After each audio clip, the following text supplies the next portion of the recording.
नमस्कार, मैं हूं प्रदीप कुमार। आप देख रहे हैं पॉलिटिकल आइडिया। पॉलिटिकल आइडिया में आपकी आज के इस अंक में आप सभी दर्शकों का बहुत बहुत स्वागत है। मित्रों, बिहार विधानसभा चुनाव के प्रथम चरण के मतदान की तिथि अब काफी नजदीक है। मात्र एक सप्ताह का समय रहा है। बिहार के जो विपक्ष के नेता हैं विधानसभा में, तेजस्वी प्रसाद यादव मुख्यमंत्री पद के सबसे मजबूत दावेदार के रूप में उभर कर आए हैं। जितने भी सर्वे, जितने भी ओपिनियन पोल के रिपोर्ट्स आ रहे हैं, उनमें हर रिपोर्ट्स में तेजस्वी यादव कहीं आगे नीतीश कुमार की तुलना में दिख रहे हैं। साथ ही महागठबंधन की तरफ से भी अब वो सर्वसम्मत उम्मीदवार के रूप में चुनाव लड़ रहे हैं। तो इस बात में कहीं कोई शक नहीं है कि तेजस्वी यादव मुख्यमंत्री पद के बहुत ही नजदीक पहुंच चुके हैं। तेजस्वी यादव जिन मुद्दों के आधार पर इस बार चुनाव लड़ने का प्रयास कर रहे हैं, वो मुद्दे भी प्रासंगिक मुद्दे हैं और उन मुद्दों पर की परीक्षण आप कह लीजिए पिछले विधानसभा चुनाव में भी हो चुका है। जब प्रथम चरण, द्वितीय चरण के चुनाव में आपने देखा कि किस प्रकार से महागठबंधन ने एनडीए को धूल धूसरित कर दिया था। इस बार भी वही स्थिति है, बल्कि इससे और बेहतर स्थिति में तेजस्वी यादव है। और उसका सबसे बड़ा कारण है नीतीश कुमार की क्रेडिबिलिटी और नीतीश कुमार के स्वास्थ्य। क्रेडिबिलिटी नीतीश कुमार ने फिर एक बार पलटी मारा था, दो बार पलटी मारा। 2020-25 के बीच में एक बार बीजेपी को छोड़कर आरजेडी के साथ गए, फिर आरजेडी को छोड़कर बीजेपी के साथ आए। तो ये दो पलटी मारी नीतीश कुमार ने। तो इसका नीतीश कुमार की क्रेडिबिलिटी पर गहरा असर पड़ा। साथ ही इस 5 वर्षों के अंदर नीतीश कुमार ने करप्शन से, क्राइम से कितना कॉम्प्रोमाइज किया, ये जनता ने देख लिया। तो नीतीश कुमार की सबसे बड़ी यूएसपी जो हुआ करता था कि नीतीश कुमार के शासनकाल में कानून व्यवस्था की तुलना लोग लालू यादव, राबड़ी देवी के शासनकाल से किया करते थे। तो अब कई ऐसे लोगों का मानना है कि भाई नीतीश कुमार का भी नियंत्रण, अब कानून व्यवस्था, जो पुलिस प्रशासन है, प्रशासनिक कामों में नीतीश कुमार का मन कम लगता है, राजनीति ज्यादा करते हैं।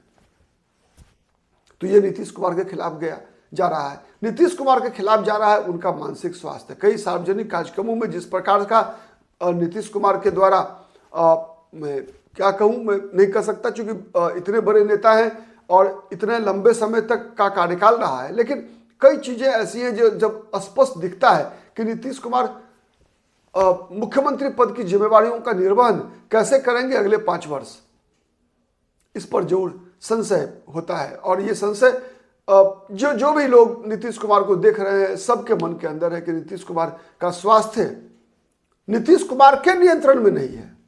ठीक है कि तो फिर नीतीश कुमार कैसे मुख्यमंत्री पद की जिम्मेवारियों को नियंत्रित कर पाएंगे। ये बात भी लोगों के मन में है कि नीतीश कुमार कुछ लोगों की एक टीम है, कोठरी है, जिसके द्वारा संचालित किए जा रहे हैं।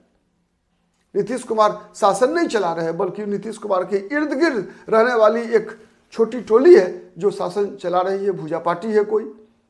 ठीक है, ये सब चीजें नीतीश कुमार के खिलाफ जा रही है और जो भी नीतीश कुमार के खिलाफ जा रही है वो तेजस्वी यादव के फायदे की चीज है। तेजस्वी यादव को उन सभी चीजों का फायदा मिल रहा है। जब तेजस्वी यादव ये कहते हैं कि नीतीश कुमार बीजेपी के सम्राट चौधरी के कब्जे में है, तो फिर यह नीतीश कुमार के लिए नुकसान होता है और जो नुकसान नीतीश कुमार का है वो तेजस्वी यादव का फायदा में कन्वर्ट होता है। ये सच्चाई है। इसीलिए तेजस्वी यादव, देखिए पिछली बार भी अगर आप देखेंगे तो तेजस्वी यादव को जनता ने तेजस्वी यादव की पार्टी के लोगों ने ज्यादा हराया था। इस बार भी तेजस्वी यादव को मुख्यमंत्री पद से दूर रख पाना नीतीश कुमार के लिए संभव नहीं है, एनडीए के लिए संभव नहीं है। एनडीए के लिए नामुमकिन है तेजस्वी यादव को रोक पाना। तेजस्वी यादव के लिए संकट हर बार तेजस्वी यादव के खुद के लोग होते रहे हैं, चाहे वो तेजस्वी यादव का परिवार रहा हो, चाहे वो तेजस्वी यादव की पार्टी के लोग रहे हो, चाहे तेजस्वी यादव के गठबंधन के सहयोगी रहे हो। और इस बार भी कुछ हद तक अगर आप देखेंगे तो कल से मीसा भारती ने बयान दिया है तेजस्वी यादव के लिए चुनाव प्रचार करने की। लेकिन दो चीजें हैं, उसका तरीके से आप इसे देख सकते हैं। एक होता है चुनाव प्रचार करना दिल से, दूसरा होता है चुनाव प्रचार करना केवल आवश्यकता के अनुसार। एक औपचारिकता होती है कि हम पार्टी के सांसद हैं, तेजस्वी नाराज ना हो जाए, तेजस्वी मतलब बिहार का मुख्यमंत्री बनने वाला है तो अपना सिया ठीक करने के लिए लग जाना चुनाव में, और दूसरा होता है दिल से लग जाना। तो ये जो परिवार की स्थिति है कहीं ना कहीं इसमें जो भी कमियां हैं, कम से कम अभी आज से 11 नवंबर तक जब दूसरे चरण का चुनाव होना है तब तक कम से कम बाहर नहीं आने देना, ये तेजस्वी यादव के लिए बड़ी चुनौती होगी। अगर तेजस्वी यादव के परिवार के लोग ही तेज प्रताप यादव को भी आशीर्वाद देने लगे या फिर उस तरह की इमोशनल एक वातावरण बनाने का प्रयास किया जाए तो फिर कहीं ना कहीं मतदाता भी इसके शिकार होते हैं।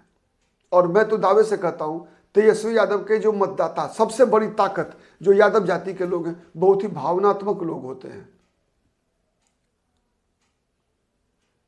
अगर इमोशनली फैसला करने वाली, अगर मैं भारत में मैंने बिहार में जितनी भी जातियां हैं उसमें अगर मैं देखूं तो अगर एक आध दो जातियां आती हैं जो भावना से कोई फैसला करती है, उसमें यादव जाति भी आती है, जो विवेक के बदले, चालाकी के बदले भावना को ज्यादा महत्व देती है, वोट डालते समय भी। ये एक खतरा है।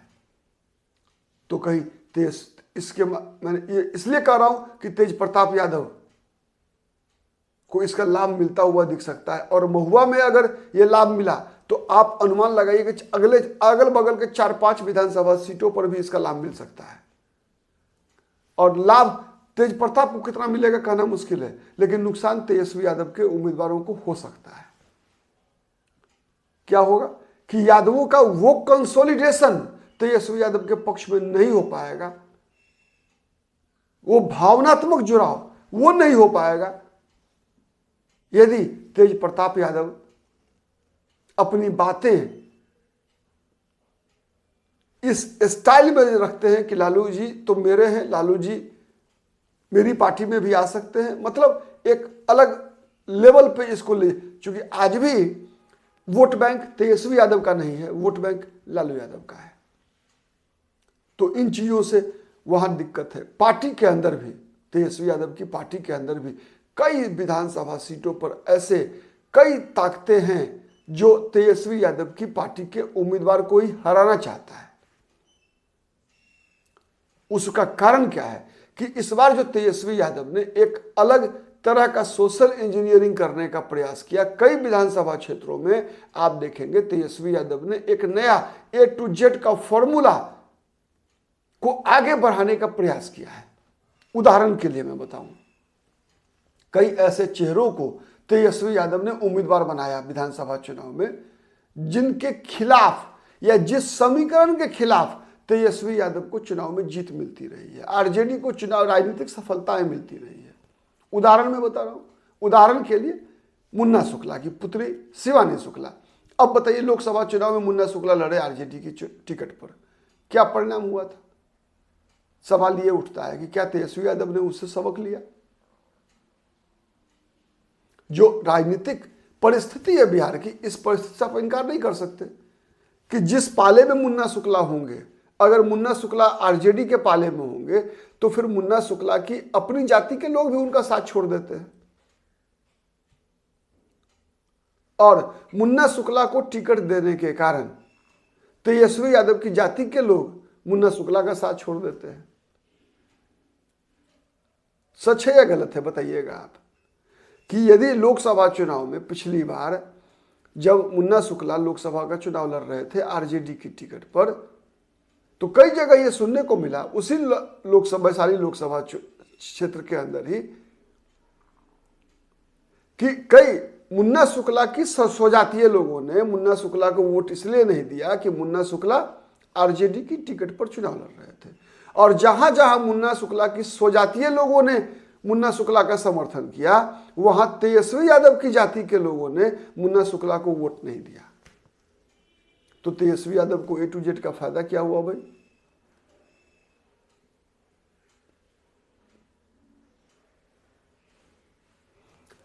मोकामा सूरजभान सिंह की पत्नी। पहचान राजनीति में एक अलग पहचान होती है, कई पहचान होती है एक व्यक्ति की, उसमें सूरजभान सिंह की पहचान क्या है? उस पहचान के सहारे क्या तेजस्वी यादव अपने गठबंधन के लिए वोट जोड़ रहे हैं या वोट काट रहे हैं? ये सवाल तेजस्वी यादव को समझना चाहिए था। खैर वो समय बीत चुका है, लेकिन इन चीजों पे ध्यान रखना होगा, क्योंकि जहां से जिन विधानसभा सीटों से तेजस्वी यादव ने ऐसे उम्मीदवारों को टिकट दिया है, वहां पर कई ऐसे पुराने लोग जो तेजस्वी यादव की समीकरण में हैं, उनकी पार्टी के समीकरण के हैं, चुनाव लड़ने की योजना बना रहे होंगे। क्या आज वो चाहेंगे कि A to Z समीकरण के लोग चुनाव जीत कर तेजस्वी यादव के सहारे विधानसभा पहुंचे? तो फिर उनका राजनीतिक भविष्य क्या होगा? कई ऐसे मुद्दे हैं। तो इस मामले में पार्टी के लोग ऐसी भी सूचनाएं कई विधानसभा क्षेत्रों से निकल के आ रही है। जब आरजेडी के लोग ही आरजेडी के नए समीकरण से संतुष्ट नहीं हैं, आरजेडी के उम्मीदवारों में आए हुए बदलाव से संतुष्ट नहीं है, साथ ही गठबंधन के सहयोगी के उम्मीदवार जहां हैं वहां पर उनको हराने का इसलिए प्रयास हो रहा है कि जिससे कि अगर ये एक बार जीत गया अगर तो फिर परमानेंटली उनके हाथ से सीट निकल जाएगी। ये सोचकर आरजेडी के लोग ही महागठबंधन के उम्मीदवार को हराने का प्रयास कर रहे हैं।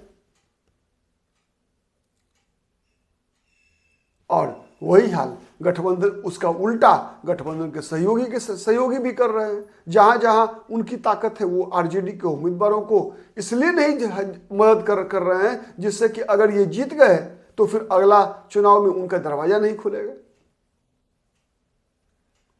तो ये जो परिस्थितियां हैं, इन परिस्थितियों का आने वाले सप्ताह दिन के अंदर प्रथम चरण के लिए, 10 दिन के अंदर दूसरे चरण के लिए इसका हल आरजेडी को ढूंढना होगा, तेजस्वी यादव को इस पर काम करना होगा। आज के लिए इतना ही। बहुत बहुत धन्यवाद।